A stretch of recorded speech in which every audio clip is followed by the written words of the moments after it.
And thanks for staying with us. Political platform live from Abuja, the nation's capital. I am TV Chef with my colleagues Adebayo Bodurin and Abulu Usamagu. Gentlemen, welcome to the program. TV, good morning. It's nice to be here as the FCT breeze is blowing about the 50th anniversary. We are glad to hear that the FCT minister in the meeting initiated by the chairman Senate Committee on FCT, Mohammed Bomai, have settled the discourse between the labor unions and the striking workers. So there will not be a protest today, and the workers have been asked to resume strike. But what are their demands? To resume work. To resume work, sorry. To resume work. But the demands are still there. But according to the statement from the NLC and TUC, Minister Wiki has given his commitment to respect the workers and encouraged sustainable industrial peace by trying to meet the demands they've made. One of the demands they made is that those are road promotion exams. They say majority of them failed below 22%. That should be revisited. Let's talk about that. That is my problem. That is my problem. That is my problem. If somebody sat for exam and failed, he has failed. 22%, so they should go and that's the same thing. This is more probably the same parents are the ones who will go about helping their children in their exams and all of it. Adebayo Bodurin, welcome to the program. Thank you.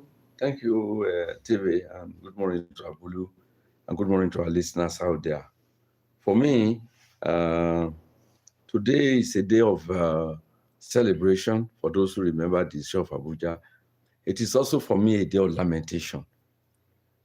When on this day, 50 years ago, General Murtala Mohammed, as our head of state, made this profound broadcast proclaiming 17 new states, and then also announcing Abuja as the chosen center, the new capital of Nigeria. That was jubilation. But the implementation of Abuja within the last 50 years is a cause for concern for me. When I came to Abuja as a very young reporter, I can tell you authoritatively that I was enjoying water. I was not even drinking bottled water. The water was clean. Everything was in order. There was orderliness. But then population explosion came because we have leaders who are not thinking, who are not futuristic. The available water that was there then was still today. Lower Osman Dam is still what we have, and it can no longer meet the needs of Abuja people. So we are jubilating, roads are being constructed. Where is water for Abuja? We'll get into the details. Where is hospital for Abuja? We'll get into the details. Where is education for Abuja? These are things that bother me. And then stupidly, when the master plan for Abuja was being drawn up, they called a foreign company who doesn't know anything about our culture. For example, Abuja, in its first 30 years of existence, there was no graveyard in an African community, in an African society. There was no provision for bus stop. There was no provision for market. These are things that were wrong in the process of planning Abuja. And Abuja, that was supposed to be a city for all, was mismanaged. The situation today is that those who are supposed to be resettled were never resettled. The resettlement office, very giant office in Babalada area of Abuja, which I know very well, which I met as a reporter in this city, was set ablaze. So today, nobody has record of those who has been resettled, who has not been resettled. And so we came up with the process of integration. And so the indigenes of Abuja became political orphans. These are mismanagement. As we celebrate Abuja at 50, these are issues that cannot sweep under the I'm not sure anybody is celebrating. Most probably they are marking the day. Which is unfortunate. Yeah, indeed. Because you need to remind. But you celebrate if you've just mentioned challenges. That's what can you be celebrating challenges? We just be celebrating Let's not limit the discussion to Abuja. Abuja, the other states. That's what I'm saying. Let's not limit exactly. Let's not limit it to Abuja. That's what I was going to say. About 11 other states: Anambra, Bauchi, Benue, Borno, Imo, Niger, Ogun, Ondo, Oyo, Plateau, and Sokoto State. In fact, some of these states, it's a public holiday, work-free day in those states. Yeah, in those. It's 19 states that came into being. 19 new states came into being 50 years ago, because there were states that we could say that is already in existence. You have the northwestern states, for instance, that was broken. So Sokoto became a state of its own, even though it has been a capital. So in actual fact, there were 19 states that came into being 50 years ago. If you look at it so thoroughly, the way and manner the country was reconfigured. My own is the challenges these states faced then, before they were created. Are the challenges gone? Bayo Bodri mentioned the Abuja scenario. Teve, you're from Benue State. Benue State, I saw an advert, they are marking 50 years. Yes, if you look back history, memory lane, where were these states when they were under regions? How are they performing? Maybe they were province, the local government or whatever then. And now they created states because to boost development. Have we progressed in these areas? I remember back younger ages in Kaduna then, you drink water from the tap. You go to a dispensary, you go to a hospital, and you are well attended to. We had an issue of a young girl that couldn't find antivenom in any of the hospitals. Could it be because of the joint health sector union strike? We are celebrating now that the Abuja workers have resumed. What about the health workers? So you people are talking, yourself and Bode Balogun, you people are talking about cities. You mentioned how he was in Abuja and was drinking water. When you go to even this same Abuja that you mentioned, if you go to the hinterlands, there are several communities today that don't have water and may not have water maybe in our own lifetime. I know about the Greater Abuja Water Works. I don't know the state condition of that project. I know the Lower Osman Dam, there's a transfer from Gurara Dam from Niger State, and all of that. But distribution, reticulation, I know Kuje doesn't have a public water supply. Kwali doesn't have. Even in Febuary, that the Lower Osman Dam is not every community there that has, So it's not limited. And even in Benue that you are mentioning, Makurdi has been battling with water for how long? I can't talk of Boko, I can't talk of Kasala, I can't talk of Otukpo. These are major towns. You can't even talk of my own local government and the villages. So you'll be told, you are drinking water in Zaria, it's a city, and all of that. But several other communities, and that's why we had Millennium Development Goals from the UN. We had the success of our Sustainable Development Goals, so that countries and states that cannot even plan. These are global goals, global development targets that you can key into and work towards. Does Abuja, we have the so-called Abuja master plan. Outside that, do we have a development plan for the FCT? Do we have a development plan for Benue, for Borno, for Bauchi? I know Borno has one, and the other states. Do we have? What most of these states have ended up doing is to have their own coat of arms, to have their own colors, their own map. What's that thing called now? Anthem. That is the most of it. That's basically the achievement that they can say they have done. Outside that, even with state capitals, there are major issues. So about 2 years ago, I mentioned on this program my trips in Europe, and to France, to Switzerland, to UK, to Greece, to Poland. You see uniformity, for example, in housing. And during the Industrial Revolution, these states, these countries agree in unison that this housing, if you see a 2-bedroom in the UK, it's not too different from that in France, in Paris, in Lyon. It's not too different from that in Bern, in Switzerland. So what happens to Nigeria? Well, remember when Jack Conde was doing the housing unit in 1004 housing unit in Lagos. One would have expected that the leaders of other states then emulate this. But what do you have? They have government reserve areas. They have GRAs where they build house for their own selves, for themselves, and don't bother about town planning. And you have hundreds of people graduating from urban and regional planning every day from universities. Have they been engaged to plan these cities? I went to ABU Zaria, and I know that Samaru, opposite ABU Zaria, was well planned. Go there today, use as an eyesore. The plans have been distorted. Urban distorted. Yeah, urban ghettos. The plans have been distorted. The people that are supposed to manage, it has been planned. Who manages it going forward? These are the government officials. So we have endemic problem. Like Edo State, for example, my area, we don't have water. Edo Central don't have water. But you have a governor now, so he will most probably provide water. They are beyond the water. There are issues of planning. If you have well-planned communities, you'll be able to channel water, you'll be able to channel electricity, you'll be able to channel culvert, and if to avoid the erosion is a huge problem in Benin City. Like in Anambra, where they have issue of erosion, how have they been able to plan the cities? So government celebrating 50, go and check what the Balogo has said. Where have you gotten to? And in the next 50 years, where do you want to arrive at? But in as much as we're counting, just a minute, in as much as we're counting these challenges, we can't rule out that there've been some progress in a number of these states. The number of primary schools, secondary schools, universities, and other tertiary education, even hospitals, more people have more access to this now than they had 50 years ago. And that, to me, human capital development, is fundamental moving forward. But you have to create the enabling environment for people to try. Yesterday, we were talking about small, medium-scale enterprises.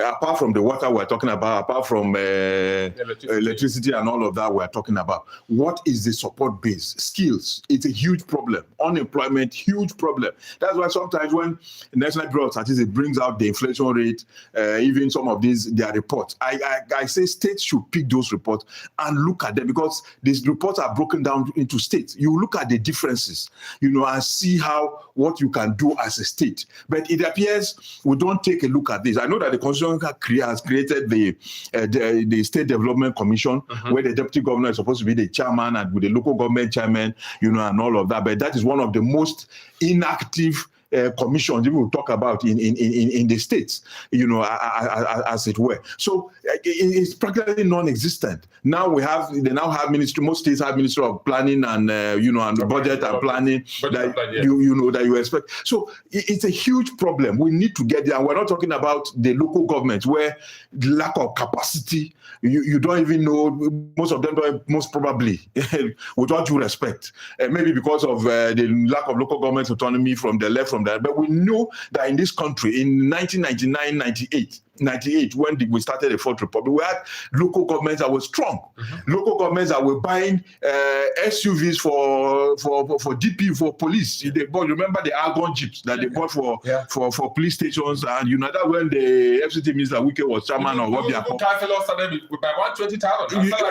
At that time, when the professor was not getting being paid 120,000. So this has been the challenge. We need to get that planning right, and the planning should be so that everybody is involved. Because if everybody is not involved, if APC is in that state or local government and they do their planning, exclude PDP, Labour Party, SDP, those ones, when they get into office, they will also exclude every other person. Everybody should be included in the plan so that everybody buys and keys into it. Whoever becomes the chairman, becomes the governor, the House of Rep member, senator, the president eventually knows that, that is the plan and the way to go. But we have a situation where people sit in the ministries in Abuja in the air conditions or in the state capitals and decide what to put in the budget for the respective local governments and states. Let me correct this impression. 2004 was built by the federal government. It was in the post-Civil War era. Nigeria hosted Second All African Games, and we also hosted the Festa. So those buildings were put together to solve a accommodation problem. But Jakande embarked on a massive, very massive housing program that today a lot of civil servants, a lot of workers on low level are landlords of their own. And these are individuals who have vision. And if you look at Nigeria, was not as bad as we are trying to, at the takeoff point. Take the Western region, for example. They have the whole of Ikeja was adopted as industrial layout. And there were industrial centers. Take Kano, the northern region government, take Kano as an industrial center. That's why, up to the time when Kano marked its 25th anniversary as a state, it was trailing Lagos. As at that time, I can tell you confidently, from the report I did as a reporter in Kano, that there were nothing less than 21 textile mills in Kano. How many are remaining? None. Today. It's a government policy. Government policy killed all. You can see it's not as if we don't have leaders in the past that have vision, that that are futuristic, that are thinking about the progress of the country, that are addressing issue of unemployment, that are thinking of how to make use of our raw materials. There was massive cultivation of cotton in the whole of the northern region. Yes. And they were all being used in Kano. And then Kaduna took over later and also have series of textile industries. But I think the military rule did a lot of damage to our country. So when inconsistency in government policy. When you see some of these things, but what of those, if you are talking of military, they have left. What of the civilians that have taken over? Yeah, over 20-something years. What of the civilians that have taken over? What are they thinking? What are they thinking to reverse the bad record? The death, the killing of industries in the north, in different parts of the country. Let me tell you, the other day, I parked in front of one plaza in Ado-Ekiti and I stood. You don't know what Mavu means? That was a textile mill set up by the Western Regional Government to produce school uniform for all the pupils in the region. Today is a plaza. At least today it's still a business place. It could have been a worship center or a what kind of business? When a textile factory is converted to plaza, is that progress? I said at least it's a business. Unlike some that have turned it into maybe a worship center, place of worship or something else. David mentioned something that really struck me: issue of politics of inclusion and exclusion. Today, the government is talking about sharing the electricity subsidy. That is a whole different matter now altogether. The issue of politics of inclusion and exclusion might come to play in this. I'm wondering, what template are they going to use to give Ikeja that Febuary mentioned and a local government in Eastern Central to pay? It's between federal and state government. They will sort themselves out. Because what Nigerians have been told is that with Band A, subsidy has been removed on power supply. That's what the Nigerians have been told. And then today you are coming to say there's subsidy and government will share subsidy between federal. So is that the two of them, the money that they're getting for subsidy? Maybe the 3 tiers of government. Between October, so they will sort themselves. November 2025, they spend 1.9 trillion they will sort on subsidy. They will sort themselves out. As long as they don't include Nigerians in their problems and in their this thing, is fine. They will sort themselves out, because what Nigerians have been told is that subsidy has been removed on power. That's why we have a Band A that they are paying 200 and something. If you are on Band A, Abulu, you will know what we are talking about. You get a 30,000 naira unit, and in 3 days, is gone. And then somebody will come and tell me that there is a subsidy that federal government is sharing within state and local government. They must think that Nigerians are stupid. Let's listen to your mails.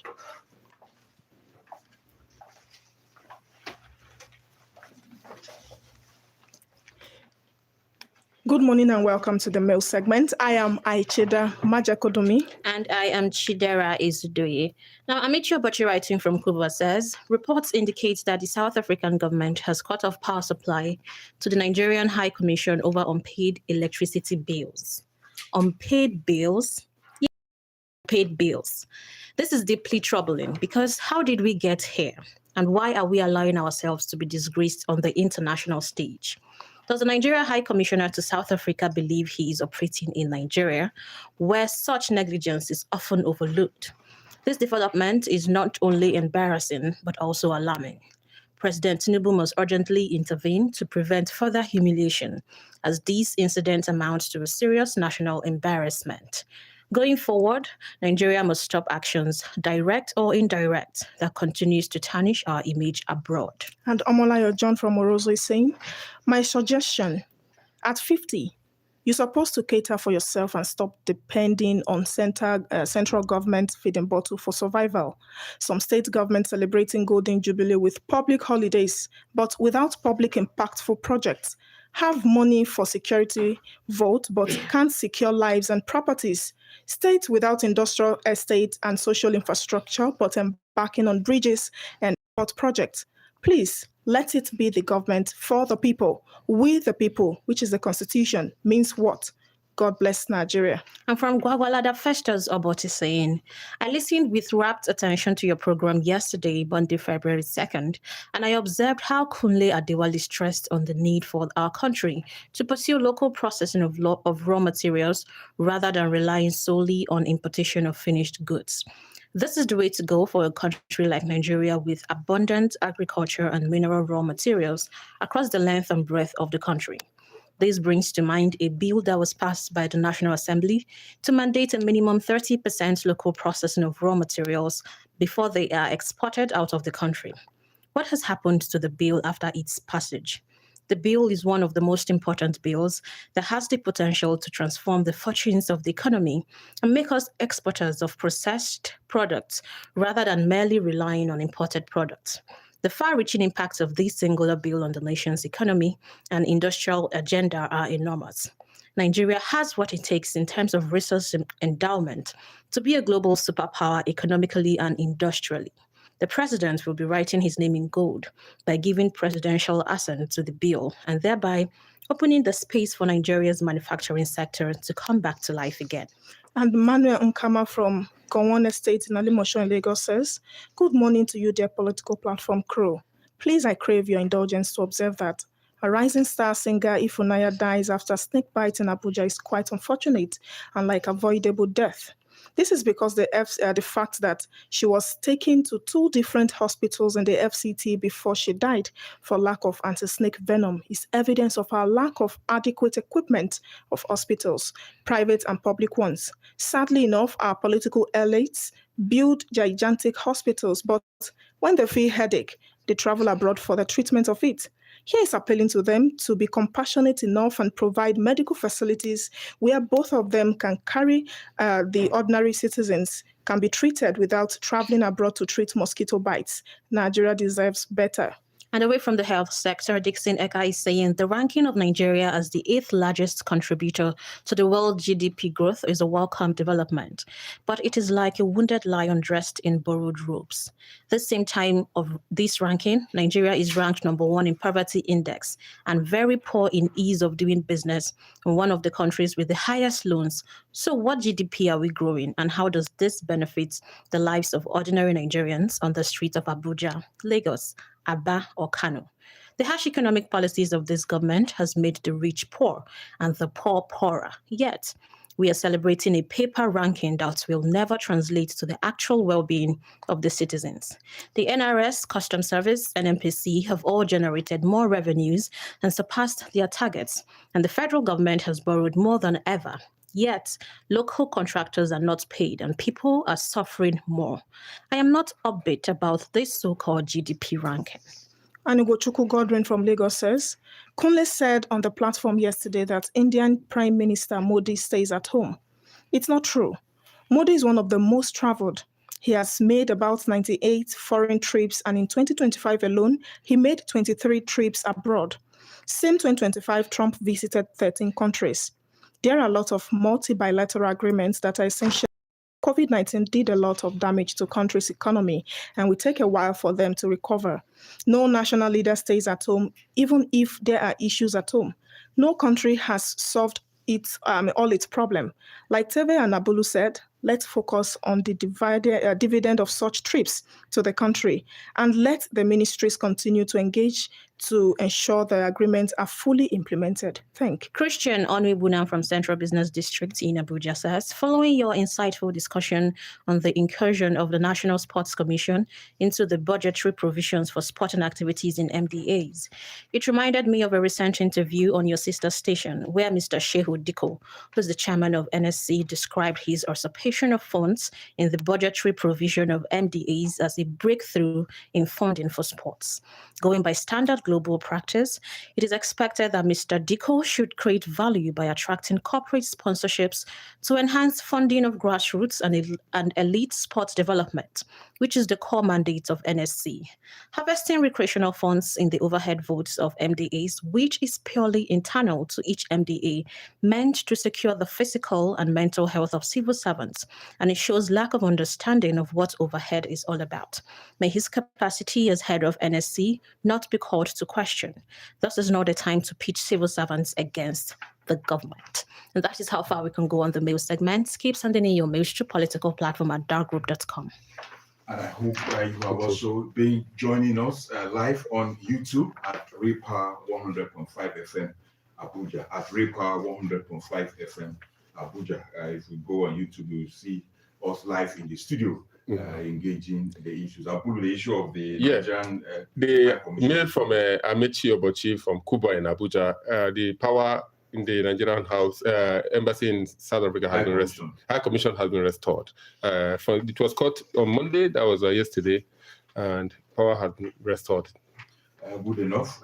By the time we have the ambassadors and the high commissioners resume, we hope that some of these issues will be addressed. Let's take a look at the PDP. They had, should we say, a NEC meeting or stakeholders meeting, all of them together, BOT meeting.